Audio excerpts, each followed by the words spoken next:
coffee house, the Blue Bottle, followed it shortly after. But while not the first Viennese cafe, the Blue Bottle was definitely the most innovative. Because to combat coffee's bitter taste, Jerzy Kolczycki served his coffee with milk.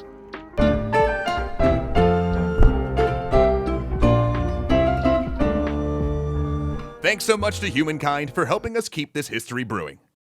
Last episode, we talked about how coffee houses filtered into Europe, how they fostered conversation and the development of business. But we'll let that steep for a minute and discuss the pressing matter that we're sure you're frothing at the mouth to know. What kind of coffee did they serve? Well, if you traveled back in time and walked into the Grecian or Jonathan's and paid a penny for a dish of coffee, what would it taste like? Gah, pretty dang gross actually. In fact, you might not even recognize it as coffee.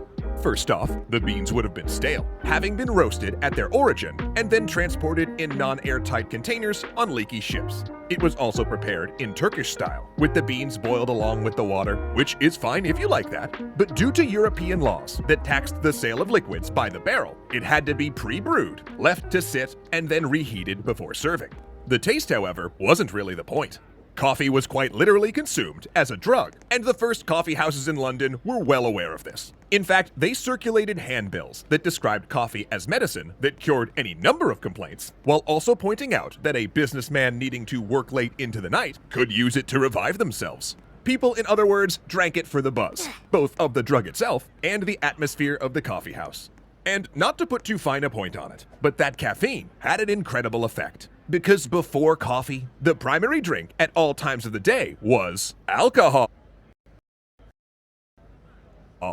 Tavern records from England and France show individuals drinking incredible amounts per day. And English and Dutch sailors were even given a gallon of beer per day, though granted that beer was only 1% alcohol, as a daily ration. Often you'll hear that this mass switch from alcohol to caffeine as Europe's most common drug, a depressant to a stimulant, created the Enlightenment and the Age of Revolution. But that's kind of too simplistic. Habitual heavy drinking continued through the next several centuries, and in fact a trip to the coffee house was often done to sober up after a long night in order to overindulge again. But as drunkenness became increasingly frowned upon in the 17th and 18th centuries, coffee became even more favorable as a tool for a more sober, punctual, and industrious society. Caffeine, however, did have an effect on the increasingly addicted population of Europe. English diarist and public servant Samuel Pepys claims he drank 25 cups a day, and French philosopher and novelist Voltaire supposedly drank 50. German composer Johann Sebastian Bach even wrote the Coffee Cantata, a short comedic opera about a father trying to break his daughter's caffeine addiction, in which she sings a love song to the drink, calling it more delicious than 1,000 kisses, and crooning that she must have her coffee. Honestly, hard same. So yeah, it's fair to say that people liked getting their fix, and it made them more productive.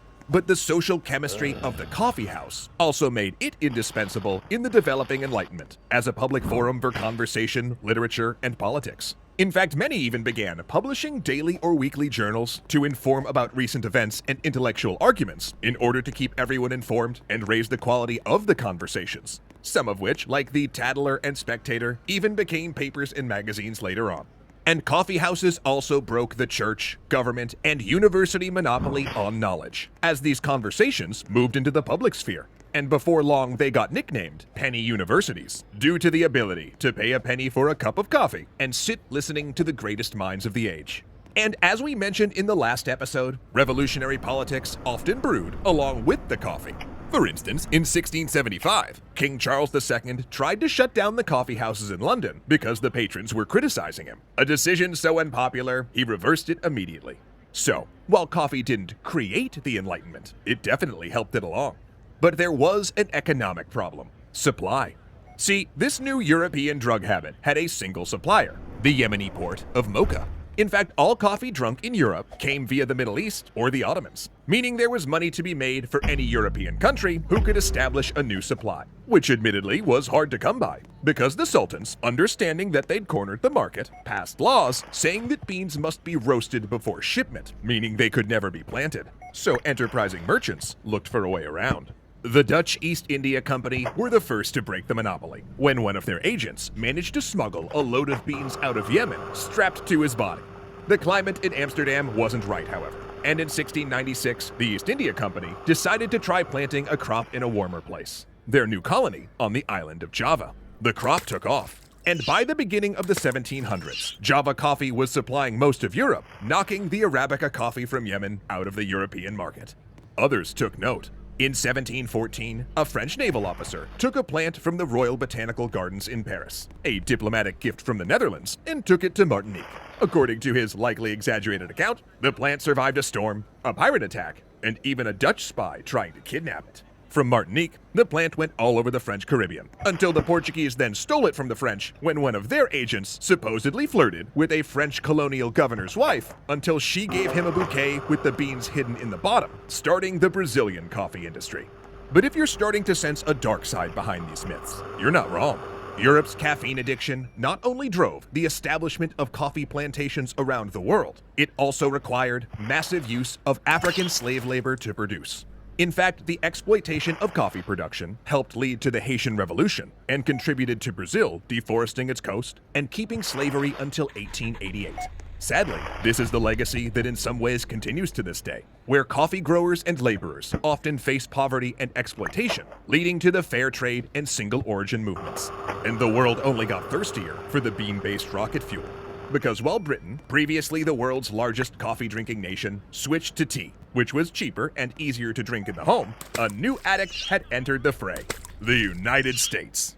The American coffee habit began with the Revolution, when disputes over taxes on tea made switching to coffee a patriotic gesture. And despite its name, the Green Dragon Tavern, headquarters of the Sons of Liberty, was actually a combination pub coffee house. But it was the Civil War that really kickstarted America's addiction. The Union Army considered coffee a staple good and issued soldiers a daily ration. And many drank the equivalent of 10 cups a day, often brewing it out of water so dirty even the horses wouldn't drink from it. The Confederates, by contrast, had their caffeine supply pinched off by the Union blockade and had to make do with unappetizing substitutes, brewed from roots, leaves, and ground peanuts. And funny thing, if you get hundreds of thousands of soldiers addicted to coffee, it turns out that the demand explodes once the government isn't giving them their daily grind. After the war, and during westward expansion, coffee quickly became part of American life. So much so that a whole industry developed to supply the need. These branded coffee companies, like Folgers, would roast huge quantities of beans in the East and ship them west in airtight sealed cans, pre-ground and ready for consumption in the home, meaning it finally tasted fresh and good. Then, Italian coffee culture made the next great leap after World War II, introducing the espresso, which I mispronounce espresso all the time. A small concentrated cup made under pressure, meant to be drunk fast while standing at a counter. And by mixing it with foamed or heated milk, they found you could make a massive range of drinks. Drinks that, ironically, became much more popular in the rest of the world, while most Italians still prefer their espresso black. And that's pretty much how we got here. From a mysterious plant that made goats dance to a worldwide industry. But what's most amazing about coffee is in some ways how little it's changed. Though the method of drinking it has evolved over time, we still use it to stay up late or get up early. You'll still see coffee houses cluttered around universities and can walk into one anywhere in the world and find creative or business minds at work on laptops or in meetings. Heck, that's how Rob wrote these episodes. A flat white in hand, sipping history. Cheers to that. But of course, coffee's not the only thing that shaped our past. All of history is a web of cultures influencing each other in countless different ways, which is precisely the type of microcosm that Humankind, a new 4X strategy game, is excited to explore.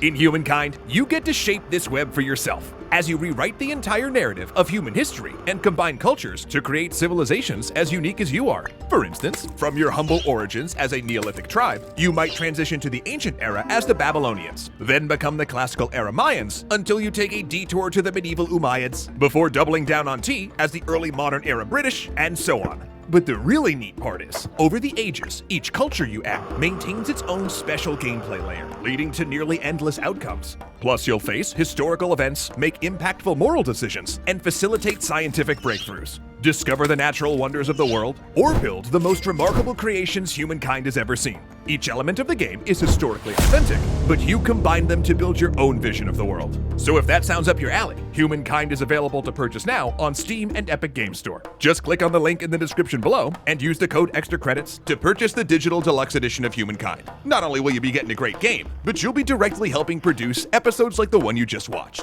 Thanks for that. That's right, Zoe. Ahmed Ziad Turk, Alicia Bramble, Casey Mustia, Dominic Valenciana, Joseph Blame, Kyle Murgatroyd, and O'Reels1 are fantastic legendary patrons.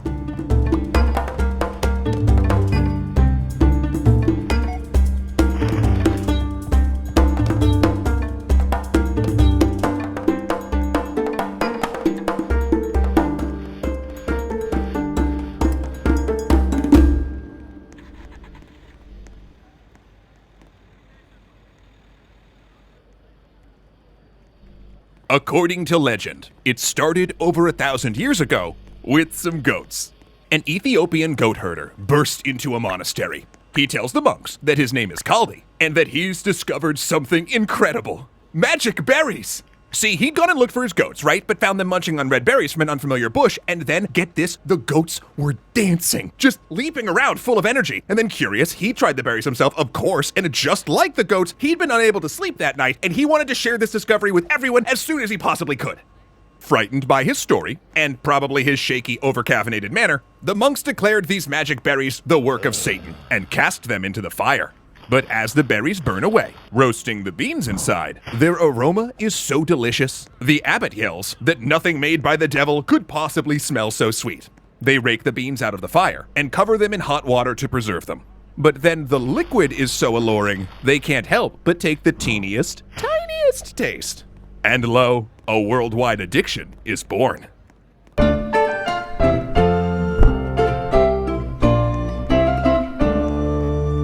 Thanks so much to humankind for helping us keep this history brewing.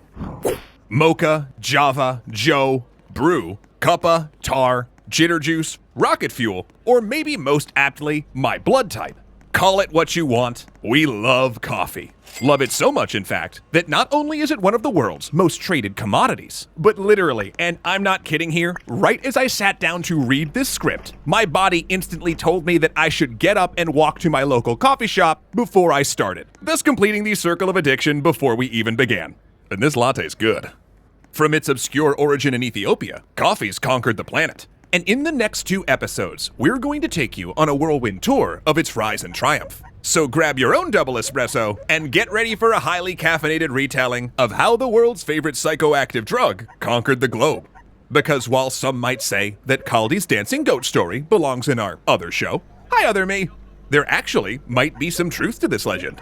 Coffee is native to Ethiopia, and in an area where goat herding was a major part of agriculture, it wasn't unusual to let the animals, who basically would eat anything, try out unfamiliar plants to see if they were edible. Though that's where the truth probably ends. Because while in the legend, monks go straight to roasting and drinking coffee,